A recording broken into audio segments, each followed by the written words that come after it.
ఈరోజు శివాజీ మహారాజు యొక్క పేరు వింటేనే మన ఒళ్ళు పులకరించిపోతూ ఉంది. ఎందుకు ఒక్కసారి మనం ఆలోచన చేయాలి. ఆ రోజు కొంతమంది దుర్మార్గులు హిందూ దేవాలయాలపైన హిందువులపైన అఘాయిత్యాలు చేస్తూ ఉంటే శివాజీ మహారాజ్ గారు తన తల్లి యొక్క స్ఫూర్తితో ఆ రోజు ఆ దుర్మార్గులను అంతం చేసి ఈరోజు మన హిందూ సమాజానికి ఒక దీపంగా మనకందరికీ కనిపిస్తూ ఉన్న ఆ మహానీయుడు ఈరోజు ఆయన స్ఫూర్తితో మనం అందరం కూడా ఈరోజు ఇక్కడ ఉన్న పెద్దలు గోపాలన్ననేమి, కృష్ణన్ననేమి, పాండన్న గారు, బసవరాజన్న గారు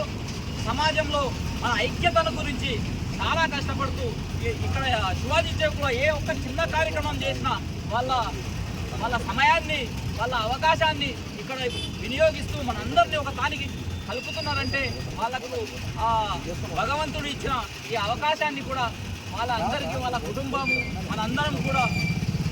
ఆరోగ్యాలతో వాళ్ళతో పాటు మనమందరం కూడా ఉండాలని ఆకాంక్షిస్తూ ఆ శివాజీ మహారాజు యొక్క ఆకాంక్షలకు అనుగుణంగా ఈరోజు ప్రతి ఇంటి నుంచి ప్రతి గ్రామం నుంచి ఒక శివాజీ మహారాజు పుట్టి మన హిందూ సమాజాన్ని ఒక దిశగా నడిపించాలని కోరుకుంటూ ఈ అవకాశం ఇచ్చిన మీ అందరికీ కూడా మళ్ళొకసారి ధన్యవాదాలు తెలియజేస్తా ఉన్నాను.